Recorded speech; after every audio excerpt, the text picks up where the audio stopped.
آج ہم ایک ایسی کتاب کے پہلے صفحے کو کھولیں گے جو انسان کو باہر کی دنیا سے نہیں بلکہ اس کے اپنے اندر کی دنیا تک لے کے جاتی ہے۔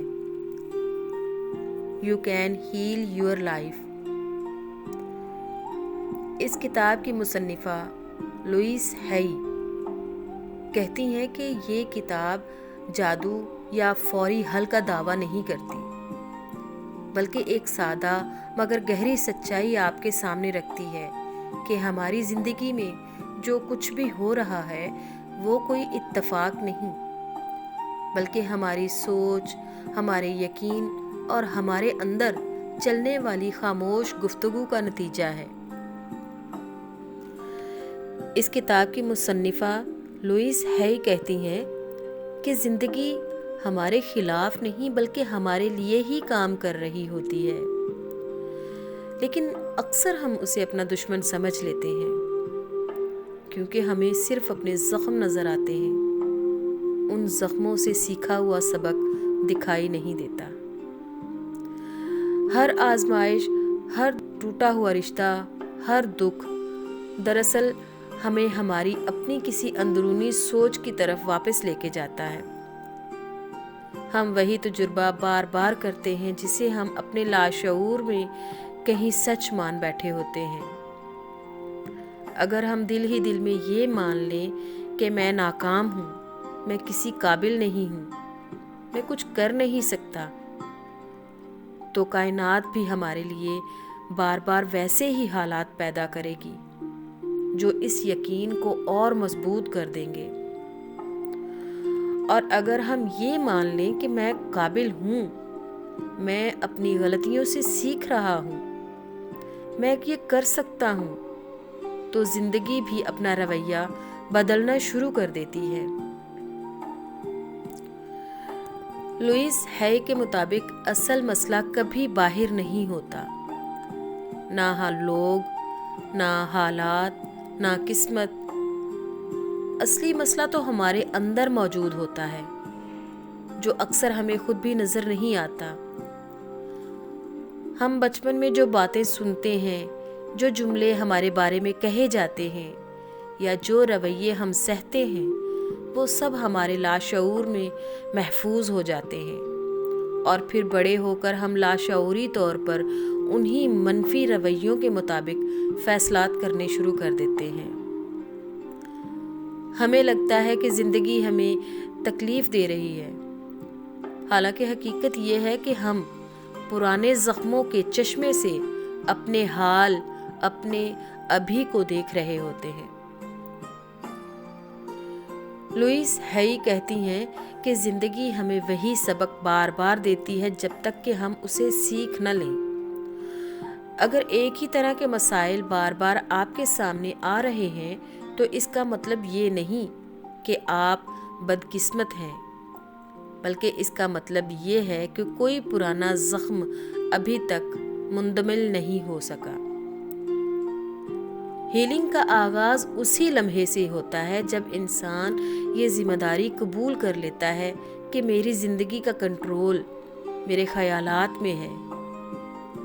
ماضی کو الزام دینا شفا نہیں دیتا، ماضی کو سمجھنا اور معاف کرنا شفا کا پہلا دروازہ ہے، کیونکہ معافی کا مطلب یہ نہیں کہ جو ہوا وہ درست تھا، بلکہ اس کا مطلب یہ ہے کہ اب میں اس درد کو اور اپنے ساتھ نہیں اٹھاؤں گا۔ اس کتاب کی مصنفہ یہ بھی واضح کرتی ہیں کہ جو ہم اپنے بارے میں سچ سمجھتے ہیں وہ اکثر حقیقت نہیں ہوتا، بلکہ کسی اور کی دی ہوئی رائے ہوتی ہے۔ برسوں پہلے کہا گیا ایک جملہ وقت کے ساتھ ہماری شناخت بن جاتا ہے، حالانکہ ہم اس کہانی کو بدلنے کی مکمل طاقت رکھتے ہیں۔ وہ کہتی ہیں کہ ہر تبدیلی ایک خیال سے شروع ہوتی ہے، اور اسی لیے مثبت جملے اتنے طاقتور ہوتے ہیں کیونکہ ہم بار بار خود سے کوئی نئی بات کہتے ہیں تو دماغ نئے رستے بنانا شروع کر دیتا ہے۔ ہیلنگ کسی ایک دن یا کسی ایک وقت کا عمل نہیں، یہ روزانہ کا انتخاب ہے۔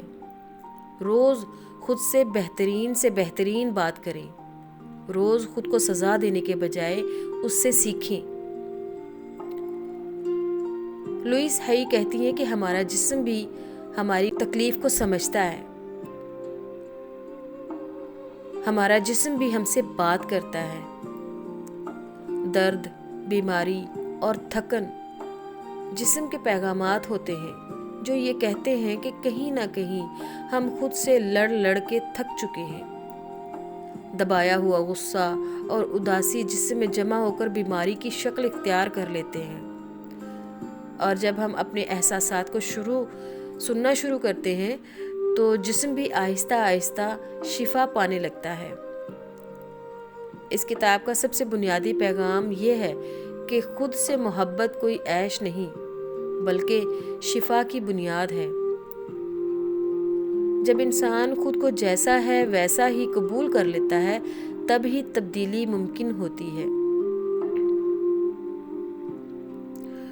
You can heal your life ہمیں یہ نہیں کہتی کہ زندگی کامل ہو جائے گی، بلکہ یہ سکھاتی ہے کہ جب تم اپنے اندر کی آواز بدل لیتے ہو تو زندگی کا بوجھ ہلکا ہو جاتا ہے، اور یہی اصل ہیلنگ ہے۔ اور آخر میں لوئس ہائی یہی کہتی ہیں کہ ہیلنگ کوئی باہر سے ملنے والی چیز نہیں، یہ ایک فیصلہ ہے جو انسان اپنے اندر کرتا ہے۔ جب تم یہ مان لیتے ہو کہ اپنی زندگی کو میں بدل سکتا ہوں تو وہی لمحہ شفا کی شروعات بن جاتا ہے۔ You can heal your life ہمیں یہ یقین دلاتی ہے کہ تم ٹوٹے ہوئے نہیں ہو، تم غلط نہیں ہو، بس تم خود سے دور ہو، اور جس دن تم اپنے آپ کے قریب آ جاؤ گے اسی دن زندگی تمہارے لیے نرم ہونا شروع ہو جائے گی۔ یہی اس کتاب کا آخری پیغام ہے، اور یہی سمجھ اصل شفا ہے۔ انشاءاللہ اگلی ملاقات میں کسی نئی کتاب کے بارے میں بات کریں گے۔ کوئی نئی کتاب ہمیں کسی نئے سفر پہ لے کے چلے گی، جہاں سوچ کے نئے دروازے کھلیں گے اور خود کو سمجھنے کا ایک اور موقع ملے گا۔ یہ سفر رائے یا دعووں کا نہیں، تجربے اور غور و فکر کا ہے۔ آج کی بات کو میں یہی مکمل کرتے ہوئے آپ سب سے اجازت چاہتی ہوں۔